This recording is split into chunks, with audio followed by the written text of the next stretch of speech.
Comenzamos con la presentación de la noción de filosofía desde su definición nominal etimológica con la actitud que ella implica. La filosofía es una invención de los antiguos griegos, no viene de los pueblos orientales. Hay algunas formas vitales que prefiguran el nacimiento de la filosofía antes del siglo VII a.C.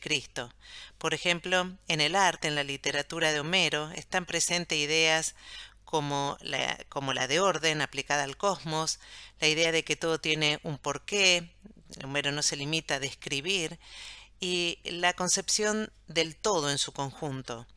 Tres ejemplos que muestran que ya eso que luego van a ser conceptos propiamente de la filosofía, de alguna manera estaban presentes en la mentalidad griega. También una segunda forma vital que permite explicar por qué la filosofía surgió entre ellas se da en las religiones, que fueron muy variadas en diferentes lugares y épocas. Pero tanto las religiones públicas, que eran naturalistas, al explicar la actividad de los dioses, implicaban también una explicación de la realidad física natural, y las religiones privadas esotéricas también tuvieron su aporte para el surgimiento de la filosofía, como veremos en un minuto, en el caso de Pitágoras. Y en tercer lugar, una tercera fuente que permite explicar por qué la filosofía surgió entre los griegos, se refiere a una situación social, política y económica de libertad que dio un espacio propicio para el surgimiento de este saber. Para comprender qué es la filosofía desde su sentido nominal, etimológico, con las actitudes que están implícitas en ella, haremos un pequeño bosquejo presentando muy brevemente qué entendieron estos 6 grandes filósofos por filosofía. Comenzamos con los dos grandes iniciadores, Tales de Mileto y Pitágoras de Samos. Ellos fueron los que empezaron a desarrollar este saber más allá de cómo lo hayan llamado. Tales de Mileto, en la región jónica, en el Asia Menor, hoy es Turquía, el primero de los filósofos, empezó a desarrollar este saber motivado, originado en el asombro. El origen es la motivación que lleva a alguien a filosofar, para diferenciarlo, como hace Jasper, de los comienzos que son históricos. En Tales de Mileto, el origen, la motivación fue el asombro, la admiración que le provocaba la observación de los fenómenos naturales.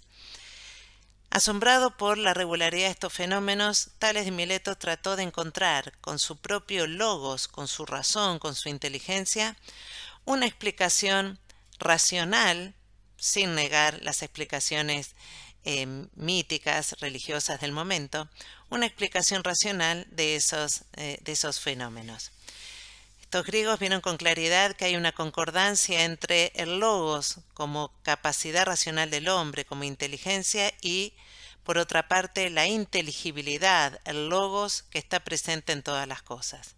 Las cosas son inteligibles y en el hombre hay capacidad para entender. Hay logos en las cosas, hay logos en el hombre. En tercer lugar, estos primeros filósofos buscaron un arjé, un principio que diese razón de ser de la totalidad de la realidad. Y en cuarto lugar, ¿con qué finalidad Tales de Mileto se decidió a filosofar? Solamente para saber. Una finalidad que la podemos llamar desde ya libre, una finalidad en sí misma, no como medio, como instrumento para otra cosa, solo para entender, solo para salir del asombro. Y el segundo gran fundador de la filosofía fue Pitágoras de Samos, que se instaló en lo que hoy es el sur de Italia, en la colonia griega de Crotona. El origen de la filosofía para Pitágoras está en su pertenencia a una religión esotérica, una religión privada, fundada por un profeta llamado Orfeo, la religión órfica o los misterios órficos. Por su pertenencia a esa religión, considerando que el hombre es su alma y no pertenece a este mundo y necesita liberarse de este mundo, fue como Pitágoras comenzó a desarrollar todo su saber y fue reconocido por sus mismos contemporáneos como un gran filósofo. La leyenda dice que a Pitágoras le preguntaron si él era sabio, sofos en griego, y él dijo que no, que sabia es la divinidad, sabios solamente son los dioses, y que él era, de una manera más humilde, un amigo de la sabiduría. Vamos a detenernos en esto para llegar a la definición nominal etimológica. Vamos a la definición nominal etimológica tal como se deriva de esta presentación de Pitágoras. La palabra filosofía está compuesta por dos términos, un adjetivo verbal y un sustantivo. El adjetivo verbal philos, derivado del verbo philein, amar, significa, y del sustantivo filía, significa un amor de amistad, un trato amistoso. Hay otros términos que se van a aplicar a la filosofía para hablar de este tipo de amor al saber, a la sabiduría última. Por ejemplo, eros. Platón va a utilizar este término para referirse al amor que tiene el filósofo por la sabiduría. Eros es un amor de carencia, como veremos. También existe en griego un tercer gran término que se refiere al amor, que es ágape. Al contrario de eros es amor de caridad, de sobreabundancia, pero este no tiene relación inmediata con el término filosofía. Y sofía, el sustantivo, se refiere a la sabiduría entendida como una forma de conocimiento cualitativamente superior, una sabiduría que se refiere al todo, al conjunto de la realidad, buscando las causas más altas, las causas que llamaremos primeras o últimas.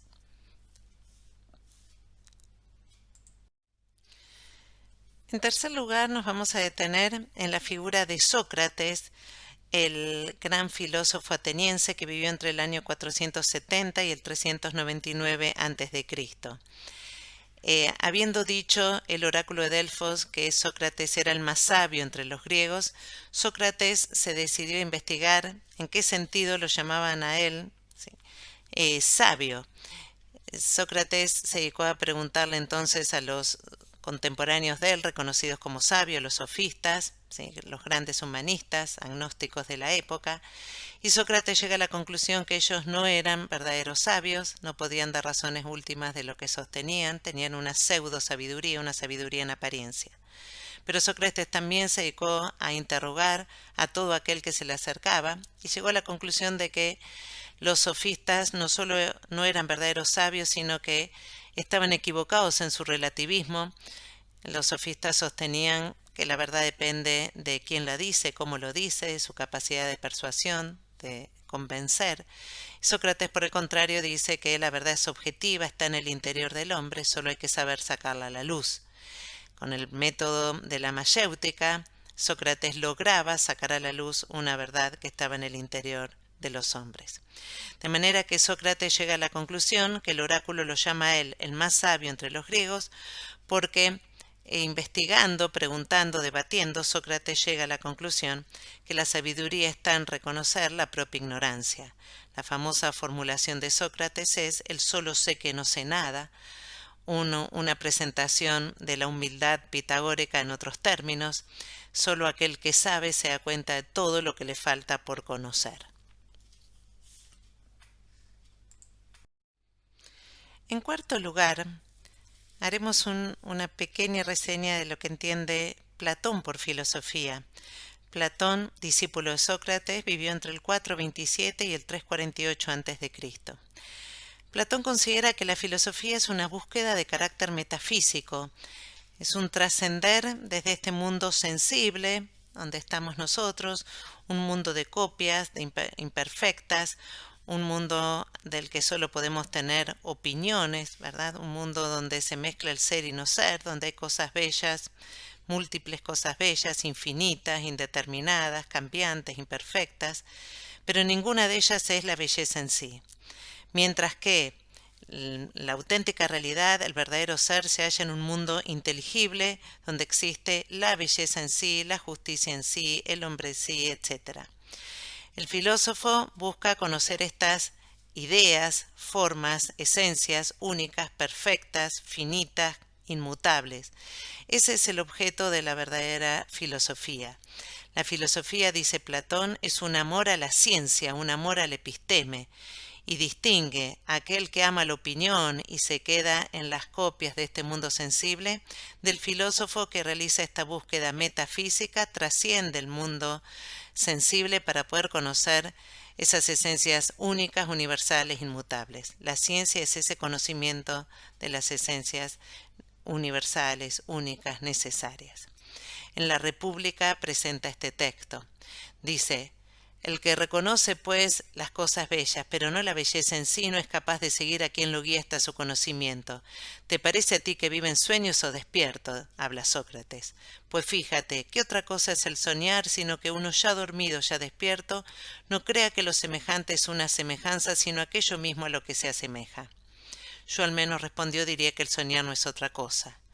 Por el contrario, aquel que cree que lo bello existe en sí mismo y es capaz de percibir lo bello, ya sea en lo que es bello de suyo, ya sea en las cosas que participan de su esencia, sin confundirlas con lo bello ni lo bello con ellas. ¿Te parece que vive despierto o en sueños? Muy despierto, contestó. No diríamos, y con razón, que el pensamiento de este hombre que conoce merece, pues, el nombre de conocimiento, ciencia, episteme, mientras que el otro, que se queda con las copias, es una opinión, doxa, pues juzga por opiniones, sin duda. El filósofo ama la episteme, quiere conocer el ser en sí mismo, la auténtica realidad, el mundo puramente inteligible.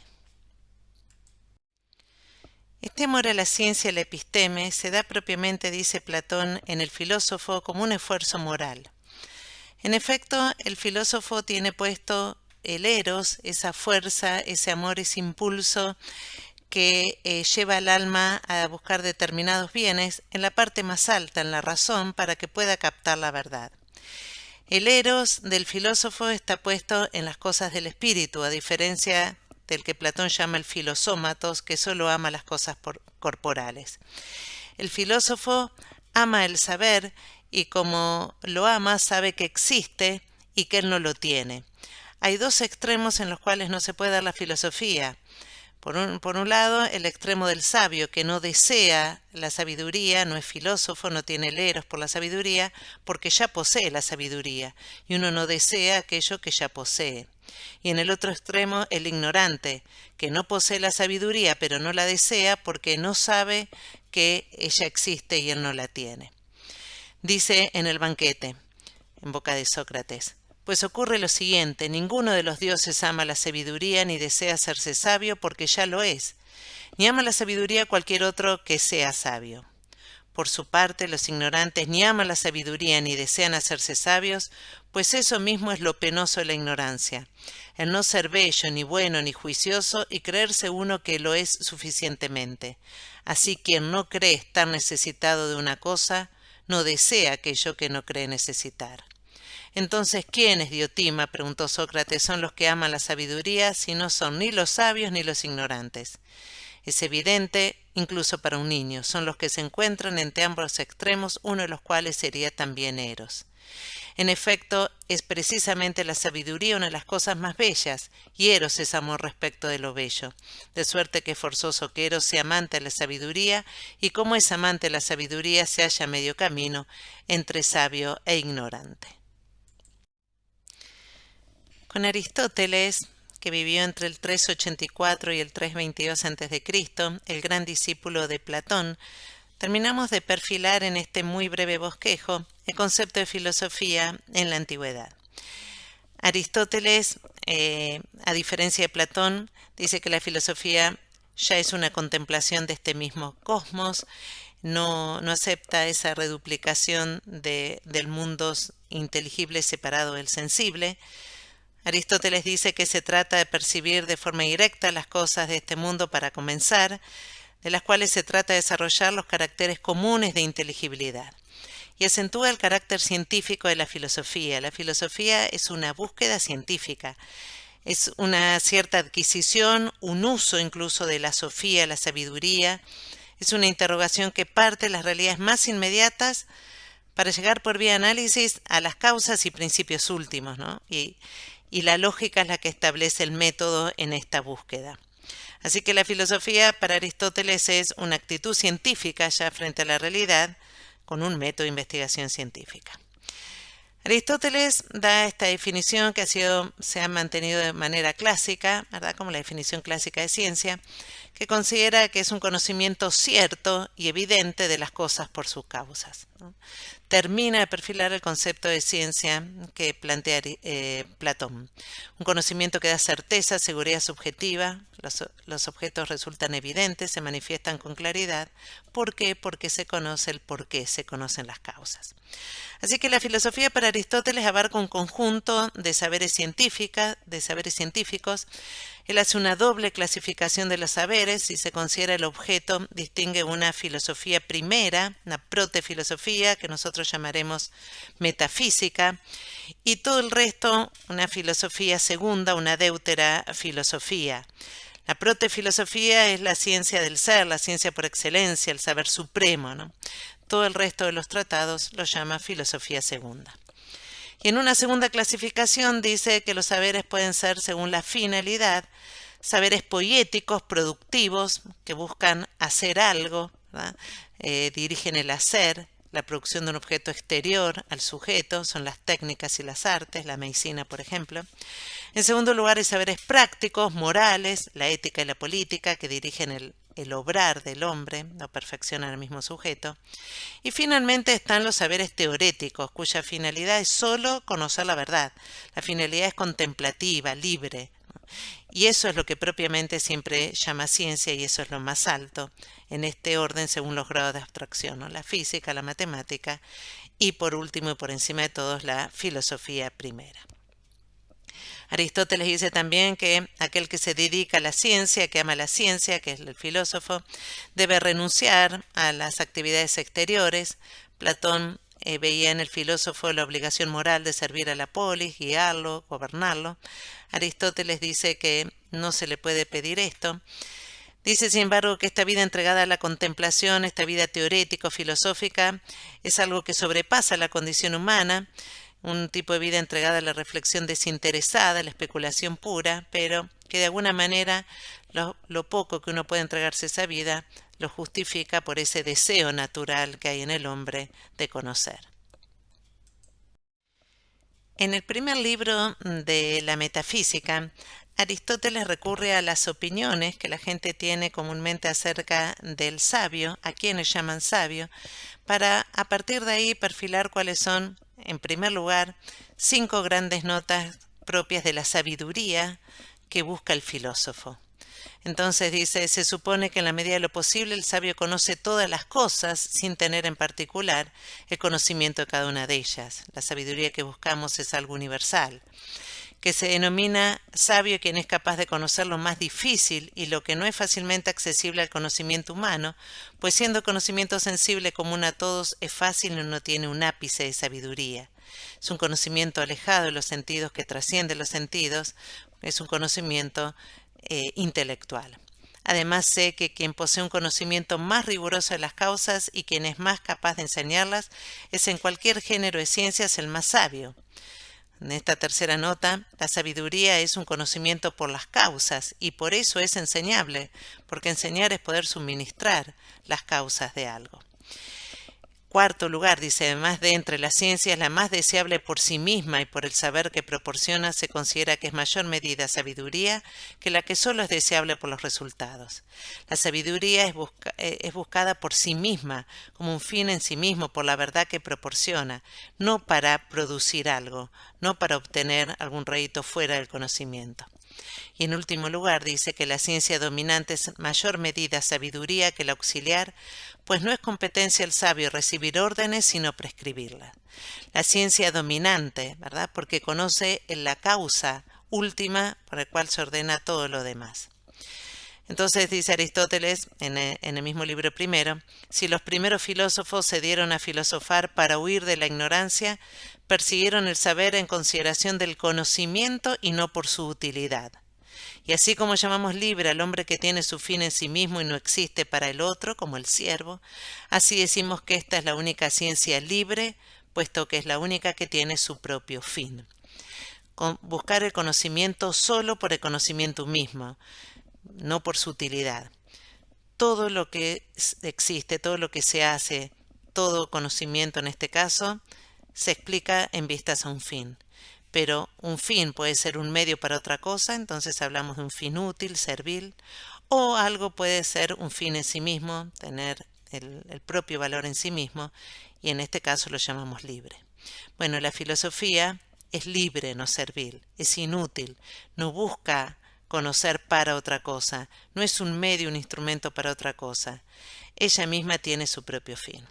Por eso también Aristóteles plantea que para lograr esta ciencia libre se requiere como condición moral una predisposición que se llama ocio, ¿verdad? El ocio es un momento, una actitud en el cual se dejan de lado todas las preocupaciones utilitarias inmediatas para considerar algo como un fin en sí mismo. En este caso, el conocimiento, ¿sí?, como un fin en sí mismo. La filosofía es teorética, solo busca ver, contemplar, entender, libre, ¿no?, como un fin en sí mismo.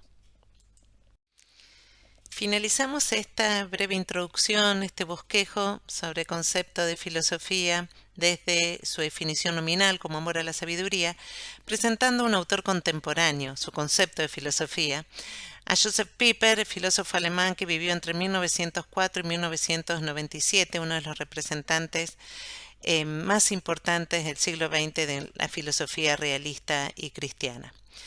En una conferencia denominada ¿Qué significa filosofar?, incluida en el libro El ocio y la vida intelectual, Pieper presenta en una primera aproximación a la filosofía como una forma de trascender el mundo del trabajo, de dar un paso más allá de lo que es propio del trabajo, el mundo de servicios afines, de utilidades, donde en el siglo XX está tan sobrevalorado, exacerbado, donde se cree que constituye el todo de la humanidad, este mundo utilitario. Sin embargo, dice Pieper, la filosofía, al igual que otras actitudes humanas, como la oración religiosa, el arte o el amor humano, realizan un acto de trascendencia, de ir más allá, ya que no pertenecen al mundo del trabajo, no son útiles, son actitudes profundamente humanas, pero inútiles, gratuitas, desinteresadas. Y la filosofía se inscribe en este ámbito de dar un paso más allá del mundo del trabajo. Porque la filosofía, como decía Aristóteles, es libre, ella misma es un fin, buscar el conocimiento solo para entender no requiere de ninguna justificación utilitaria, pero solo se entiende esta filosofía como libre en cuanto que es teorética, es decir, en cuanto que solo busca ver, conocer, tener una mirada puramente receptiva a la realidad, y no una mirada utilitaria para disponer de la realidad para algún uso. Ahora Pieper dice que la filosofía es libre en cuanto que es teorética, pero esto supone por detrás que la realidad es algo digno de ser visto, contemplado, de ser objeto de la teoría, es decir, la realidad es algo inteligible, llena de logos, llena de sentido y por lo tanto creada por un espíritu superior.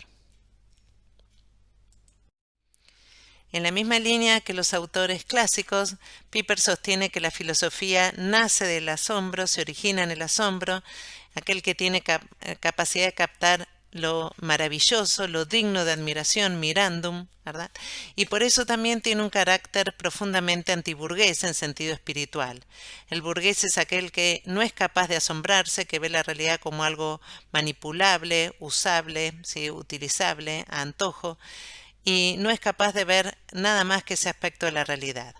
La filosofía, por vivir en el asombro y nunca salir del asombro, tiene este carácter antiburgués.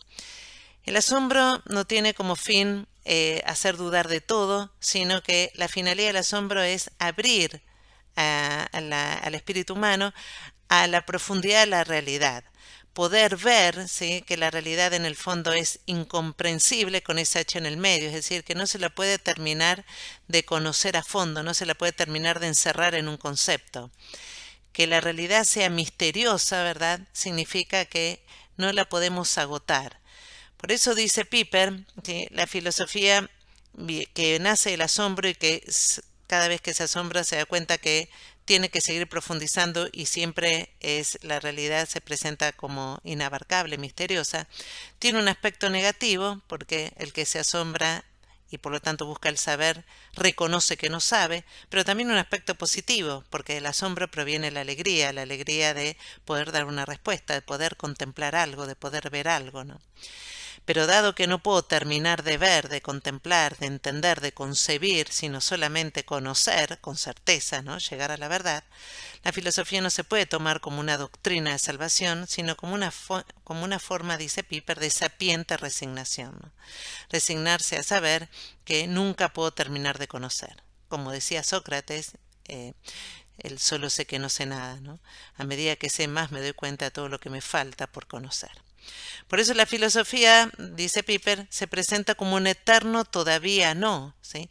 Tiene una estructura de esperanza que equivalente a la misma naturaleza humana que está siempre en un estado en camino, ¿no? En un estado de viador, donde no podemos terminar de conocer, no podemos terminar de ver, porque la única forma de saciar ese deseo de conocer, de salir del asombro, de poder comprender con H en el medio, es ante la visión de Dios mismo, causa de toda verdad y de toda inteligibilidad.